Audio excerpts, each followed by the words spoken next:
So let's unpack this. When you look at a ship and left, what do you actually see? A vacation spot, maybe? Or just a floating pile of steel? Probably the steel for most people, honestly. Right, but today we're diving into a stack of research that suggests you should really be seeing the ultimate engine of human history. It is a massive topic. It is. We are talking about how humanity mastered the water to basically connect continents and engineer the world as you know it. Yeah, the source material covers the entire timeline, from prehistoric dugouts all the way to futuristic AI vessels. Yeah. But if we connect this to the bigger picture, it's not just a timeline of boats. No, it's a timeline of ambition. Exactly. Yeah. Every change in hull design or sail shape was humanity trying to solve a very specific problem like distance or capacity or war. Right. So our mission for this deep dive is to trace those specific aha moments in naval architecture. We want to find the technological leaps that turned a hollow log into a floating city. And speaking of holologs, we really do have to start at the bottom with the Pesci canoe. The humble start. The very humble start. It is the oldest known boat, dating back to 8,000 BCE. It's essentially just a hollowed-out pine log. Right, but I mean, that's just displacement physics 101. Yeah. What's wild to me is that while Europe was paddling logs, the Austronesian expansion was completely rewriting the rules of navigation in the Pacific. Oh, absolutely. The research really highlights their use of the crab claw sail. Which is a huge distinction, Yeah. right? Because European square sails just caught the wind. They were simply pushed by it. Yeah, pushed along. But the Austronesian crab claw sail was aerodynamically superior. It actually generated lift exactly like an airplane wing. Which meant they could sail across the wind. Across or even close to it. Right, covering these vast distances of open ocean, while other civilizations were still just hugging the coastlines. I mean, it was a total engineering marvel. And that level of ingenuity wasn't limited to the Pacific. If you look at China around 200 CE, you see the development of the junk. But the key innovation here wasn't the sails. It was the hull. It was the hull. They invented the bulkhead system. Ah, the bamboo analogy. Yes. The sources explain that they modeled the hull after a bamboo stalk, so it was segmented. If you puncture one section, the water just stays contained right there. The ship doesn't sink. Yeah. Precisely. Yeah. It is a safety feature the West didn't fully adopt until the 19th century. I mean, if the Titanic had used the strict bulkhead logic of a 15th century treasure ship, history might look very different. That's a crazy thought. But speaking of history, we need to talk about the shift from durability to speed. The Vikings. Yes, the Vikings. This is where the clinker construction comes in. Right. Instead of flush planks, they overlapped them. And that overlap is the secret sauce. It really is. It allowed the longships to be incredibly flexible. They could twist and bend with the waves. Rather than fighting them, yeah. It made them durable enough for the Atlantic, but shallow enough to literally slide up a river for a raid. But eventually, raiding gave way to global commerce. By the 1840s, we weren't looking for flexibility anymore. We were looking for raw velocity. Enter the clipper ships. The Formula One cars of the sea. Basically, yes. They were these long, narrow hulls packed with just clouds of canvas, all built to race tea and gold across the globe. They were the absolute pinnacle of wind technology. But they were also the end of an era, because in 1862, in the waters of Hampton Roads, the entire world changed. The Battle of Hampton Roads.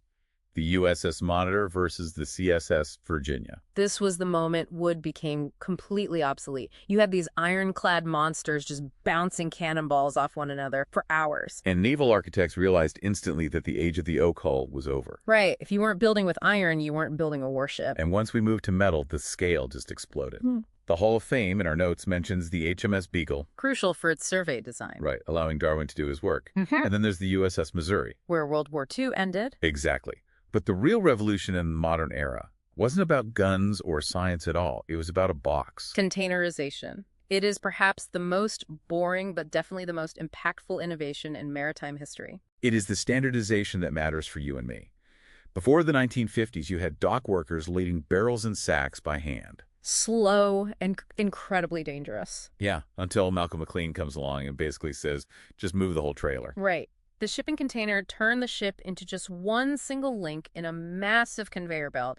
It slashed the cost of freight by over 90%. Which totally enabled the globalized economy we live in today. Exactly. And while the merchant marines were standardizing things, the military was going nuclear. USS Enterprise. It is fascinating not just because it is essentially a floating airport, but because of the logistics. It's what I call the immortality factor. How so? Well, when you switch to nuclear power, you don't need fuel tanks for the ship itself. That means you can fill all that extra space with aviation fuel and munitions. Oh, wow. Yeah, you can stay at sea for 20 years without ever refueling the reactor. Which brings us right to the edge of tomorrow. I mean, we have gone from paddling logs to literally splitting atoms. But the sources suggest the next leap is the autonomous ship. And this is a fundamental shift in architecture. Because currently, ships are designed around humans. Where you have bridges to see out of and galleys for food. Bunks for sleep. But if you remove the crew, you completely remove all those life support systems. You don't even need a bridge. You just need sensors. The ship basically becomes a solid block of engine and cargo. And these vessels could sail for decades, right? Self-repairing and optimizing routes via AI with zero human intervention. Zero. Which raises a really provocative thought to end this deep dive on. You think about it, we spent 10,000 years mastering the sea, but are we entering an era where the best sailors aren't even human? It is definitely something to chew on. The ocean might get a lot quieter and, frankly, a lot more efficient. Really makes you wonder. Well, thanks for joining us on this deep dive. See you next time. Welcome to today's deep dive. We've got a really fascinating one for you today. Yeah, we really do. We're looking at a single date, right? Exactly. February 23, 2026, which is today. And our mission with this source material is to trace this incredible thread across 1,000 years of maritime history. Right, going from literally a 1,000-year-old Viking ship to literal AI captains. It's just a massive contrast. To start right now in Oslo, engineers are probably holding their breath. The Thun ship is moving today. Right. That's a 10th century Viking vessel being moved to the new Museum of the Viking Age. And it's an extreme engineering challenge. I mean, you're talking about moving a hull that's been slowly deteriorating for a millennium. Yeah, it's the final piece of that puzzle. They already moved the Oseberg and the Gokstad, but the Thun is the most fragile of the three. Right. And the logistics are just wild. They basically had to build this custom steel rig with vibration dampening just to make sure the wood doesn't disintegrate from the friction. Which is an amazing contrast right there. You're using state-of-the-art 2026 tech to save craftsmanship from the 900s. But if you look at the reports we're analyzing today, logistics is really the big theme. Because if you rewind exactly 81 years... to February 23, 1945. Yes, maritime logistics actually created one of the most iconic images in history. The Iwo Jima flag raising. Everyone knows that Joe Rosenthal photo of the Marines. But the sources point out we forget the hardware offshore that made it possible. Like the LST-779. Which is a tank landing ship. That specific vessel provided the actual battle ensign, the larger flag you see in the famous photo. And there was a smaller flag raised earlier, right? Right. That one came from the USS Missoula, which was an attack transport. It really changes how you look at the picture. You realize those Marines were the tip of the spear, but there was this massive naval supply chain floating offshore. And the crazy thing is that supply chain is currently undergoing its biggest shift since the move from sail to steam. Yeah, let's pivot to the future because the news dropping this morning from Greenroom Robotics is huge. The future of logistics looks a lot less like a bustling WWII deck and a lot more like empty bridges. Because they just got approval in principle from Bureau Veritas for their Gamma software. Exactly. And for anyone following maritime reg tech, an approval in principle, or AIP, isn't just a nice to have. It's effectively the regulatory green light. It takes autonomous shipping from a cool science project to an insurable commercial reality. Bureau Veritas is basically saying this Gamma software is safe enough to replace or heavily augment human decision-making. We are really inching closer to the AI captain. Which creates this bizarre timeline for you to think about. On one hand, we have the Thun ship where every plank was hand-carved, being moved by hand. And on the other hand, we have the new Barbados Green Shipping Corridor. The IMO is studying routes today that might soon have zero-emission self-navigating vessels. It's a total reimagining of the trade route. But the scale of modern ships is hard to wrap your head around. Take the MSC World America built just last year in 2025. The sheer volume of steel in a ship like that compared to a Viking longship is exponential. Or even compared to older commissioned ships, like the USS Constitution from 1797, which is still afloat, or the HMS Victory in dry dock from 1765. Those ships were built to last centuries, Which brings up a really interesting point about longevity. Yeah, that's the question this deep dive left me with. We are spending millions today to build a steel cradle for rotting wood because that tune ship matters. But the ships launching today, like the MSC World America or these AI drone ships, they rely more on code and rapid iteration than slow-growth timber. So here's a thought for you to mull over. Will we see a museum of the AI age in 1,000 years? Are we going to preserve the Gamma software code on a server somewhere like we preserve the tune ship? Or does the rapid pace of technology mean a ship built in 2025 just becomes obsolete scrap metal by 2050? We preserve the wood because it was rare and crafted, but a digital ship might just vanish when the server turns off. Definitely something to chew on as logistics continue to shape our world. Thanks for joining us on this deep dive.